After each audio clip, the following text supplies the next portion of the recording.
Hello, Gemini, Sun, Moon, Rising, and Venus signs. Kamusta kayo? Sana po nasa mabuti kayong kalagayan. Welcome back po sa Star Tarot. At kung bago kayo rito, welcome din po kayo.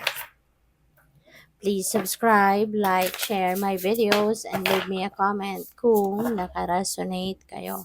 So, dalawa na yung tumalon. Napakaganda ng tumalon, Gemini. This is part of fortune. Magkakaroon na kayo ng prosperity. Magkakaroon kayo ng kasaganaan sa pera. So, you will experience an energy of plenty and bounty. Talagang merong mga biyaya no, na dadating, material na bagay, material possessions, money, financial opportunities. Yun lang ang mga ilan no sa yun lang ang mga ilan sa mga biyaya no na makakamit ninyo, na makukuha ninyo. Kaya magiging maluwag na ang pakiramdam ninyo pagdating sa pera, pagdating sa mga material na pangangailangan, no, meron na kayong paghuhugutan nito. So we have celebration, and of course you have the reason, or you have all the reason to celebrate dahil sa biyayang ito na meron kayong swerte. Merong swerteng babalot sa inyo. Kaya you deserve to celebrate. Okay? O pwede rin na ang iba sa inyo dito, pwedeng ano yan, pwedeng may reunion, may birthday party, may wedding, pwedeng may engagement party, yung mga ganong klase. No? So, pwedeng meron kayong mga ganyang um, okasyon, no, na pwedeng dadaluhan or kayo magho-host ng ano na 'yan, okasyon na 'yan. So, have fun. So, Gemini, so this is you. You are being curious, no? In life, maaring marami kang gustong matutunan, gusto mong marami kang malaman sa ngayon. And that could be anything, 'di ba? Baka kayo ay patuloy na nag-aaral.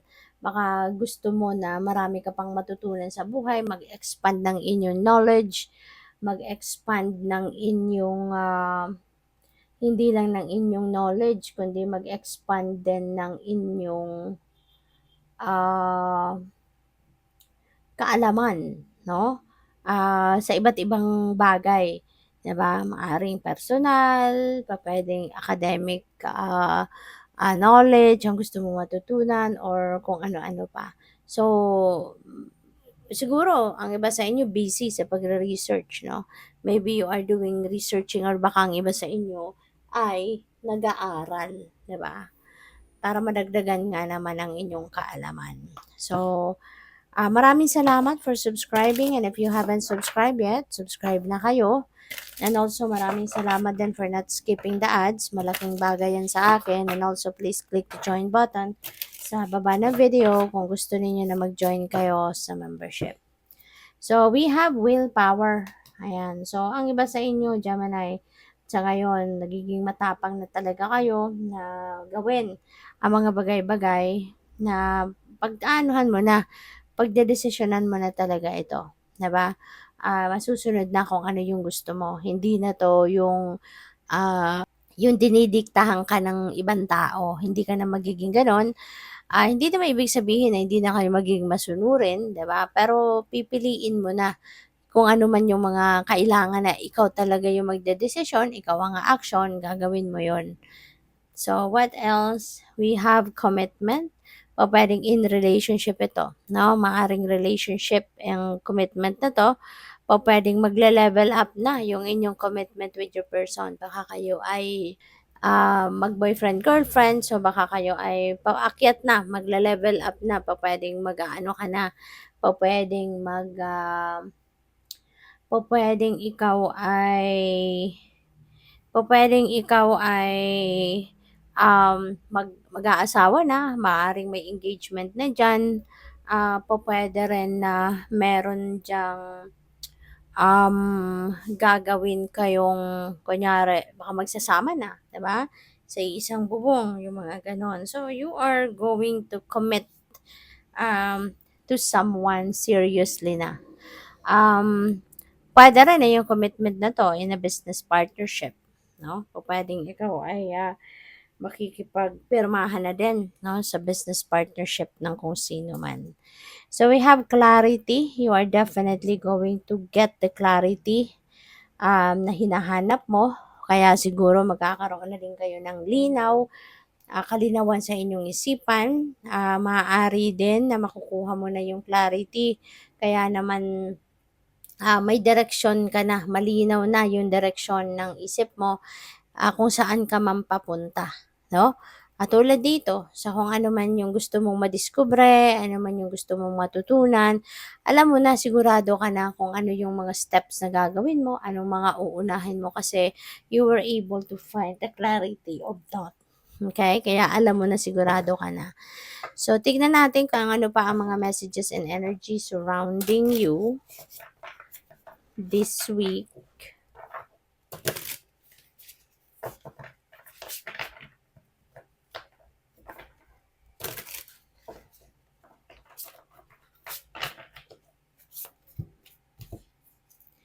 So we have the world energy. Okay?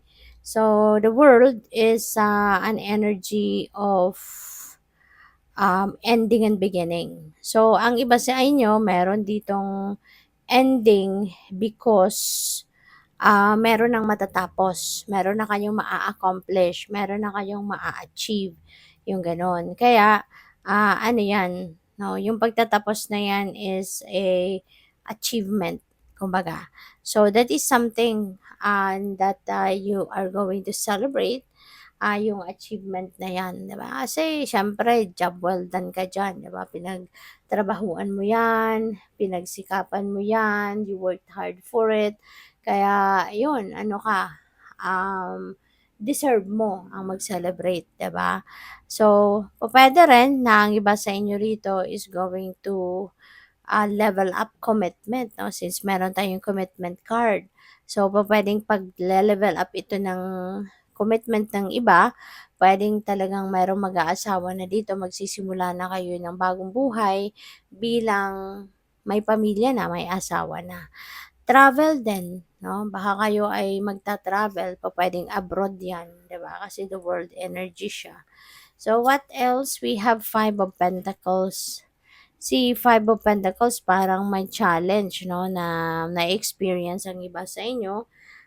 Pupuwedeng meron kayong problema pagdating sa pera, pupuwedeng nagkukulang kayo sa budget, puwedeng gano'n. But, 'wag kayong mag-alala kasi Five of Pentacles 'yan, 'di ba? So, five resonates with change. Kaya most likely talagang magbabago din agad, 'no, yung inyong sitwasyon, magbabago din agad yung, um, ano ninyo, kalagayan ninyo pangkaperahan, 'di ba? Kaya don't worry, just always keep your hope and faith alive at kahit ano man yung hardship, no, na pinagdadaanan ninyo pagdating sa pera sa ngayon, dadating ang oras na ikaw ay giginhawa din. Dadating ang oras na ikaw ay ahon din sa difficulty na yan. So, we have Nine of Wands. Ayan. So, wag kang sumuko. Do not lose hope. Continue to persevere. Continue to work hard. Lakasan mo lang ang inyong loob. At kaya mo yan. Always remember na kahit anumang klaseng problema ang dumaan sa buhay ninyo, meron at meron solusyon yan. 'Di ba? Kung aaksyonan nyo agad, kung pag-iisipan ninyo agad kung papaano ninyo masosolve, then of course, mas mabilis ang paglabas mo, kumbaga, sa sitwasyon na yan. Kaya, wag ka nang mag-isip ng negative, okay? Always think positive and always be hopeful, okay? So, good luck. Thank you for watching Love and Light. Namaste.